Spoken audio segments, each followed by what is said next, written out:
There's something paradoxical about the deeply self-aware. These are individuals who've spent years examining their thoughts, dissecting their emotional patterns, and pulling apart the unconscious threads that govern behavior.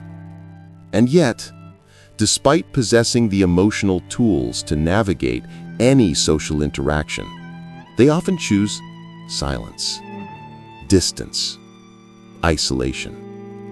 Not because they're weak, but because they finally understand what it costs to stay connected to the wrong people.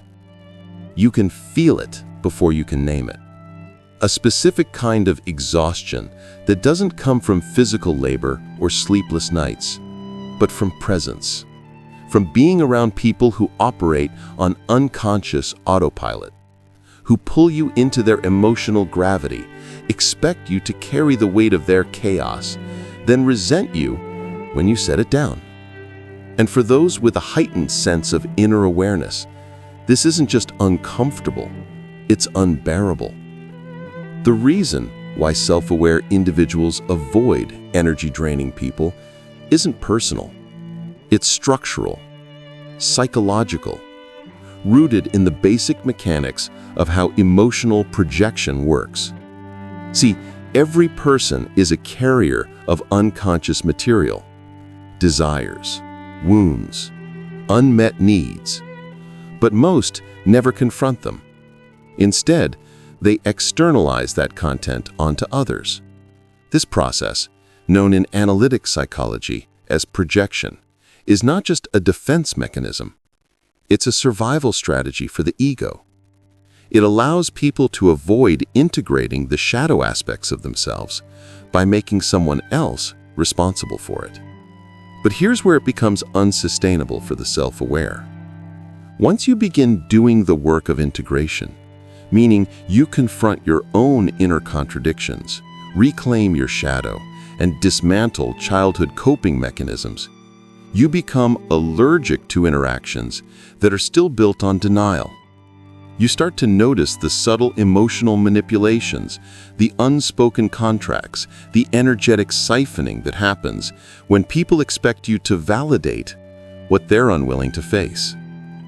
It doesn't matter how emotionally intelligent you are.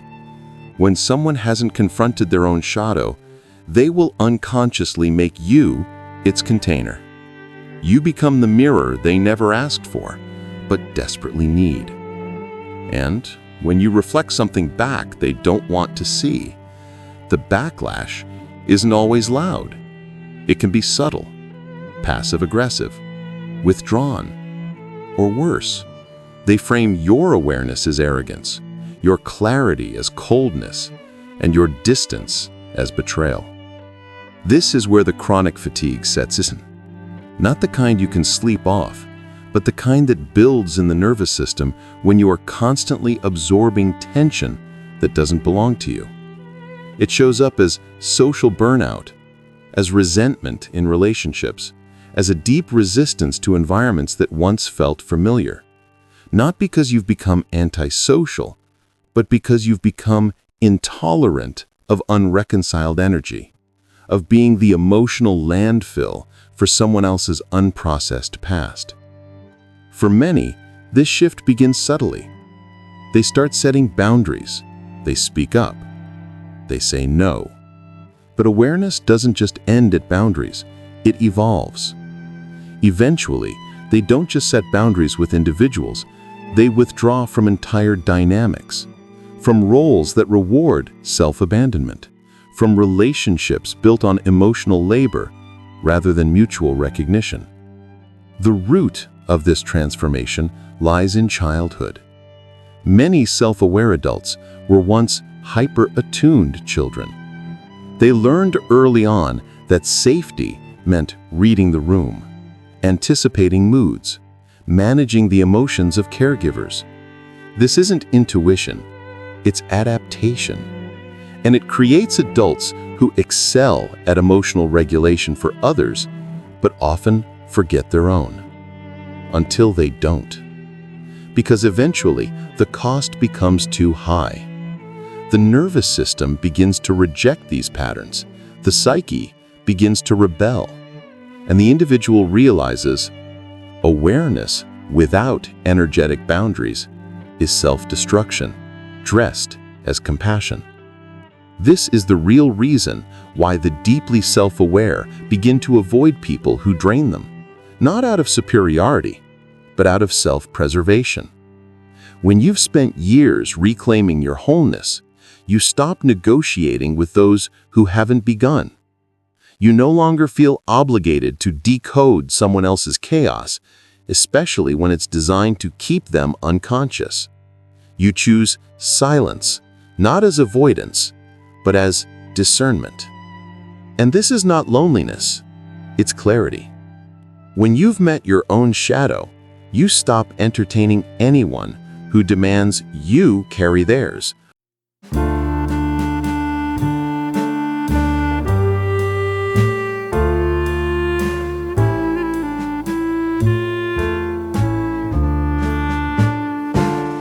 What happens when belonging comes at the cost of your psychological safety?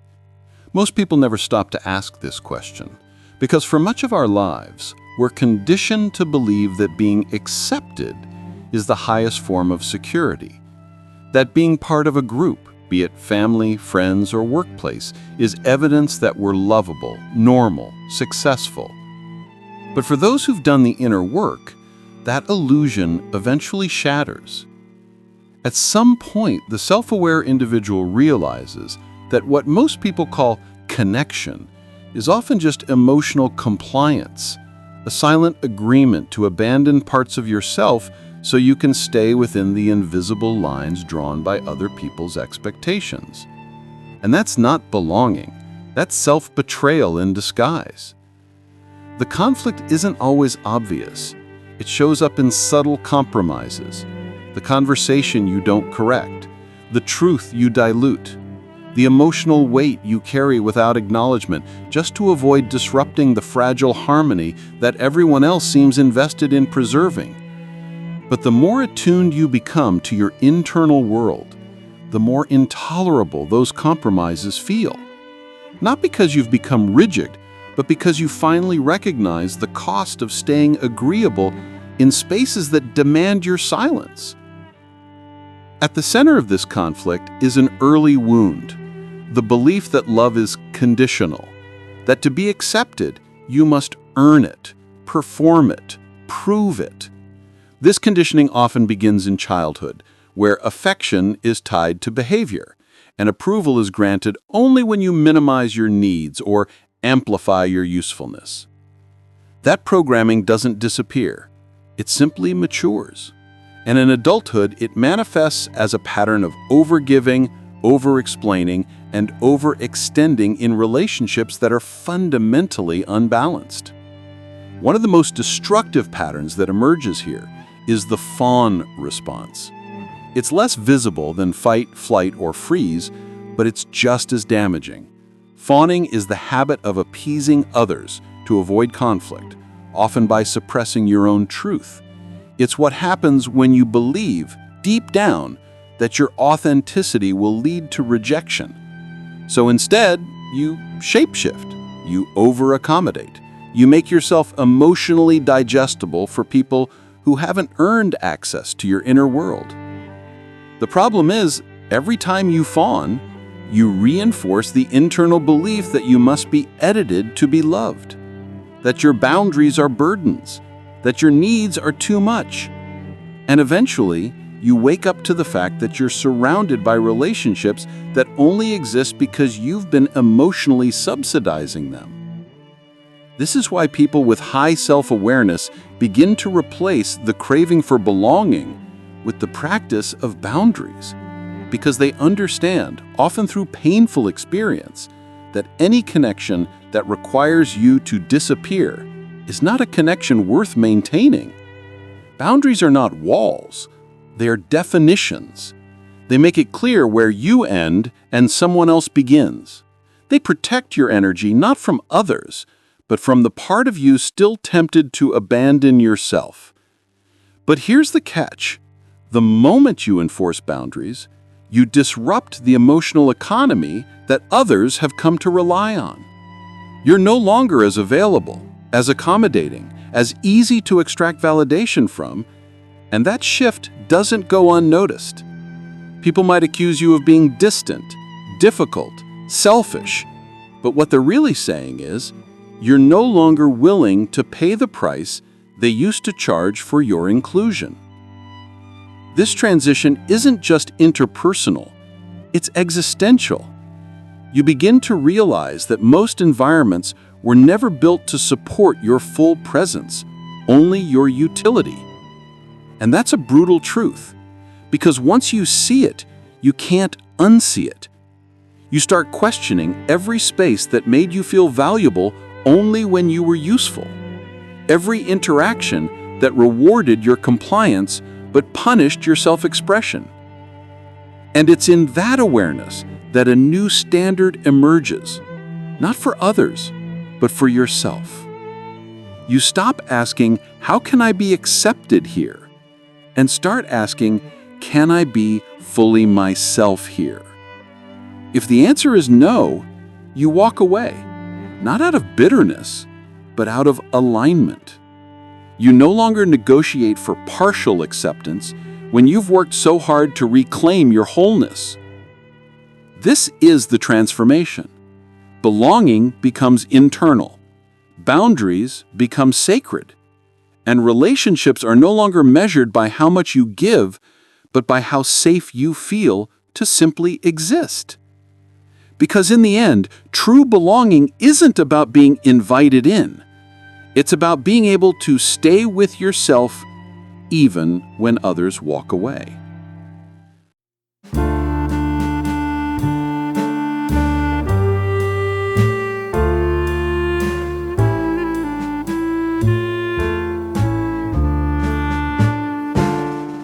There's a weight that doesn't show up on your shoulders, but you feel it every time you enter the room.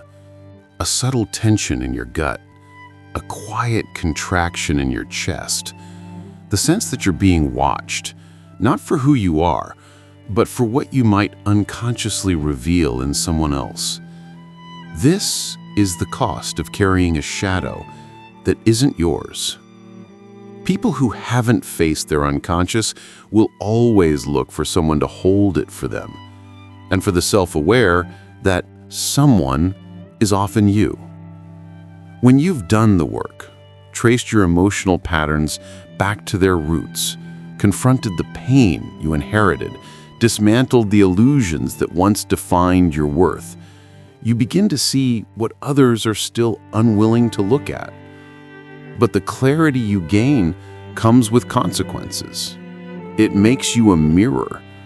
And most people don't want a mirror. They want an accomplice, a container, someone to absorb what they're not ready to own. This is where Carl Jung's concept of the shadow becomes essential. The shadow isn't evil. It's not a flaw. It's simply the parts of the self that have been rejected, repressed, or disowned, usually in childhood. Traits that were punished or shamed. Emotions that were deemed too much. Impulses that threatened the social image we were taught to maintain. And because these fragments are intolerable to the conscious mind, they get buried. But they don't stay buried. They leak out. In criticism, in projection, in manipulation. And when someone sees you living with authenticity, speaking with emotional precision, setting clear boundaries, your presence activates something in them. A discomfort, a tension, a quiet resentment that they can't explain. Why? Because your integration threatens their suppression. Your clarity destabilizes their coping mechanisms. And so, unconsciously, they begin to project their disowned parts onto you. Suddenly, you're too intense, you're too serious, you're too sensitive, not because you are, but because you're reflecting something they've spent their life avoiding. This is the psychological transaction at play. They outsource their discomfort, and you become the emotional landfill. And if you're not vigilant, you'll internalize it. You'll start questioning your perception. You'll dull your edges to make others more comfortable. You'll shrink, not out of fear, but out of a learned survival strategy, one that began in environments where being too aware meant being punished or misunderstood. The real damage happens when this dynamic becomes chronic. You start to preemptively regulate your presence to avoid triggering others. You anticipate emotional blowback. You over-clarify, over-apologize, over-explain. And eventually, you confuse being responsible with being invisible. You start carrying guilt for other people's discomfort, shame for their shame, fear for their fragility. This is emotional debt. It's not transactional, it's energetic, and it's unsustainable. The self-aware begin to recognize this pattern not through logic, but through fatigue, a kind of soul-level depletion that no amount of rest can cure. That's because the real drain isn't physical, it's psychic. It's the constant burden of being in environments where you're expected to metabolize what no one else will acknowledge, where you're punished not for what you do, but for what you represent. Eventually, something in you breaks, or more accurately, wakes up. You begin to question the invisible contracts you've signed, the unspoken agreements that require you to dim your awareness to preserve false harmony. You realize that being the one who understands all the time is just another form of servitude when it's not reciprocated. And this awakening leads to a silent rebellion. You stop absorbing. You stop apologizing for your insight. You stop letting people make you feel guilty for noticing what's actually happening. You withdraw, not out of anger, but because you're no longer willing to be the psychological mule for someone else's avoidance. This isn't disconnection, it's reclamation of your space, your energy, your clarity. Because once you've met your own shadow, you lose the appetite for carrying anyone else's. Not out of judgment, but out of precision. You understand the difference between compassion and self-eration, between helping and hosting, between presence and sacrifice. And so you walk away, quietly, unapologetically, because you finally know your energy is not a resource for the emotionally irresponsible.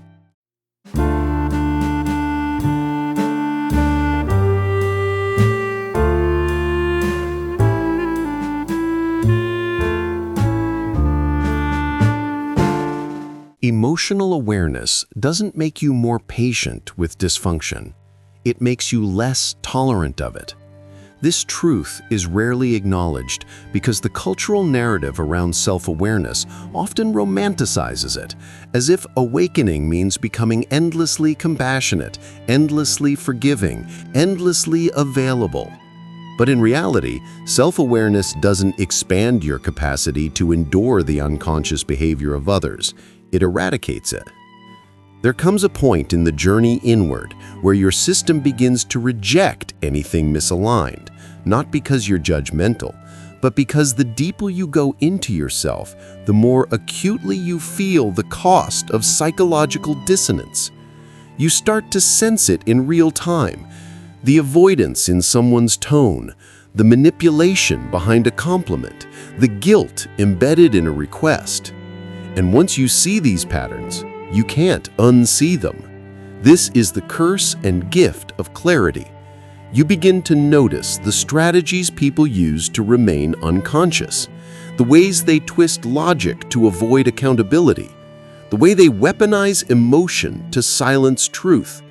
And while others still interpret those behaviors as normal or not that bad, you recognize them for what they are: defense mechanisms dressed in social niceties. You no longer mistake indirectness for kindness or people-pleasing for empathy. You see the fractures behind the performance, and it makes you tired. Because the more aware you become, the more exhausting it is to pretend that dysfunction is acceptable just to maintain connection. This is the silent tension many self-aware individuals carry.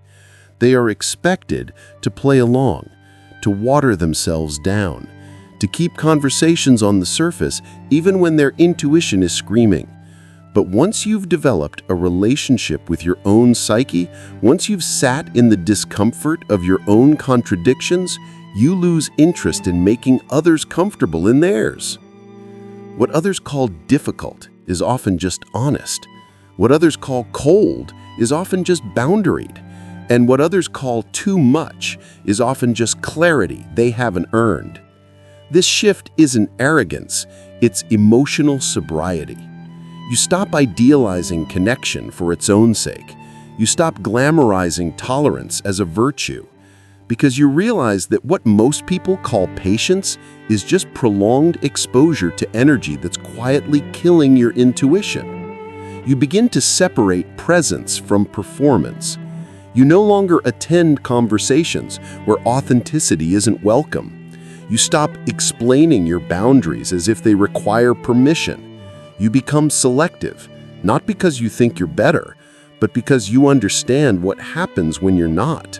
You've seen what it does to you, how your body tightens, your breath shortens, your voice dims, how your inner dialogue becomes filled with rationalizations for someone else's inability to meet you where you are. And that's not empathy, that's self-abandonment. Eventually, the tolerance dies. Not with fanfare, not with drama, but with silence. You no longer argue, no longer overfunction, no longer stay to prove your point. You just leave, not out of rage, but out of precision. You leave because you've tasted peace, because you've worked too hard to clear your internal space to let it be contaminated by someone else's refusal to grow. The transformation is quiet. The conversations get shorter, the circles get smaller, the tolerance becomes microscopic. And in that reduction, something expansive happens. You begin to protect your energy with the same intensity you used to protect your image. You stop proving, stop explaining, stop compensating. You start choosing, not from fear, but from discernment. Because when you've done the work of self-confrontation, you stop entertaining those who are still avoiding theirs.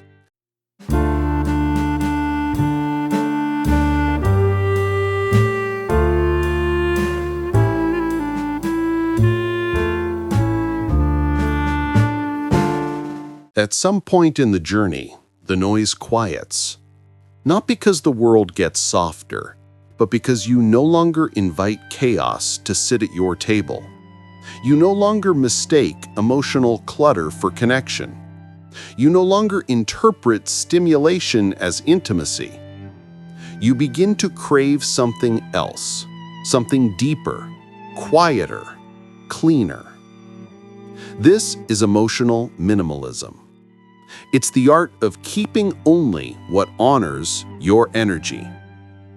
You start treating your inner world like sacred ground, no longer open for careless entry, no longer available for emotional squatting. You become intentional, not out of scarcity, but out of reverence. You understand now, every interaction is an exchange.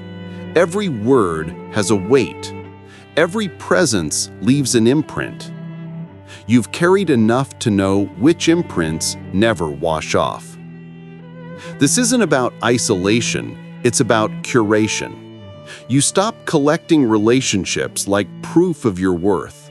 You stop hosting unspoken contracts. You stop being available to people who only knock when they need to unload.